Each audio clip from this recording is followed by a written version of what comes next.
US President Joe Biden has granted a presidential pardon to his son Hunter, who was awaiting sentence for 2 criminal charges.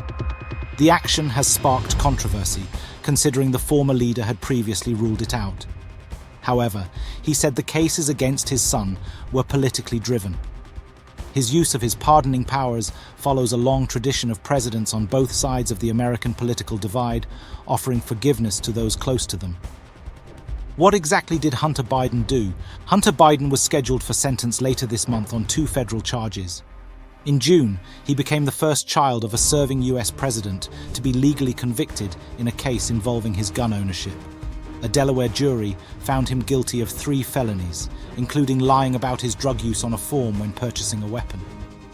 He was also awaiting punishment after pleading guilty in September in a federal tax lawsuit involving whether he paid enough tax between 2016 and 2019. The 9 allegations included failure to file and pay taxes, tax evasion, and filing a forged return. He faced up to 25 years in prison in the gun case and 17 years in the tax case, but experts told the New York Times he was likely to receive far lesser sentences and serve both consecutively. Now, what is a presidential pardon? The US Constitution states that a president has broad power to grant reprieves and pardons for offenses against the United States, except in cases of impeachment. In this circumstance, the president's full and unconditional pardon is particularly broad. It covers any potential federal crimes committed by the younger Biden between January 2014 and December 2024, which is more than 10 years. That extends beyond Hunter Biden's tax and weapons offenses and reaches back to the year he joined the board of Burisma, a Ukrainian energy business, while his father, then US vice president, played an important role in US policy toward Kyiv.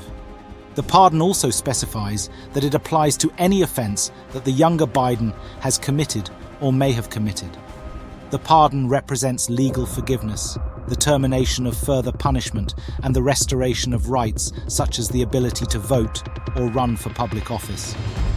Although pardoning power is deemed broad, it is not boundless.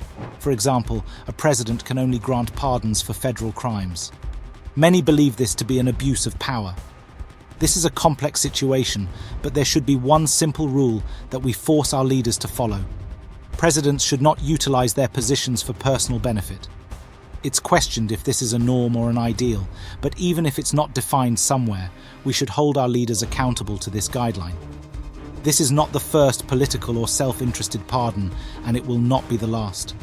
This is a pardon for the president's son because he is the president's son, and it is totally reasonable that an aged father would not want to see his only surviving son imprisoned for what may be the remaining years of his lifetime. However, it is both understandable and unjustifiable.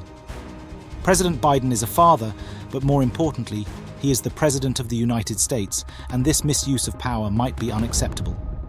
The president granted his son Hunter a full and unconditional pardon for offenses he committed or may have committed between January 1st, 2014 and December 1st, 2024, including cases in Delaware, where he was convicted on June 11th, and California, where he pleaded guilty on September 5th. In the accompanying statement, the president stated clearly that he feels Hunter Biden was selectively and unfairly criticized simply because he is his son. There is no doubt that the president has the legal authority to award this pardon, but uncontrolled pardon power is unacceptable, and President Biden understands that. Joe Biden stated that he would not award this pardon repeatedly. Regarding the question about the family, with regard to the question regarding the family, I'm extremely proud of my son Hunter. He has overcome an addiction.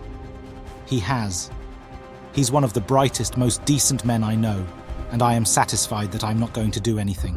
I said, I'd abide by the jury decision. I will do that, and I will not pardon him. President Biden repeatedly stated that he was unlikely to pardon Hunter because he believes in due process of law. And now he has changed his mind, undermining the rule of law and lending weight to Trump's statements that nothing matters and justice is fabricated. This isn't the first political and possibly corrupt pardon. Consider the president's point that it is probable to assume that certain sections of Hunter's prosecution were unjust. But it's also difficult to argue that it was entirely outside the scope of the prosecutor's power. Some portions of the prosecution are an overreach. For example, 18 U.S.C. 922G, the firearms crime for which Hunter was convicted, states that an addict cannot own a firearm. This is completely irreconcilable with a pending Supreme Court decision. While other circuits have reached that judgment, it remains on the books as a crime for which Hunter Biden has been charged. There are others who believe the tax prosecution was excessively harsh. It's understandable why President Biden did this. There is a strong possibility that the second Trump administration would have tried to make political points by digging down on Hunter Biden's prosecution, especially now that Trump has announced his intention to appoint Kash Patel as FBI head. But these are supposed to be the risks. You either trust in the institution, the Department of Justice, and the rule of law and let the process play out, or you don't. And it appears that President Biden does it. That is the end of this video. In conclusion, while President Biden's pardoning himself remains hypothetical and doubtful at this time, it raises important questions about presidential authority and accountability. As talks continue, lawmakers and the public must evaluate the broader implications of such measures for democratic institutions and government. What are your thoughts about Joe Biden's decision? Comment your thoughts in the comments section below.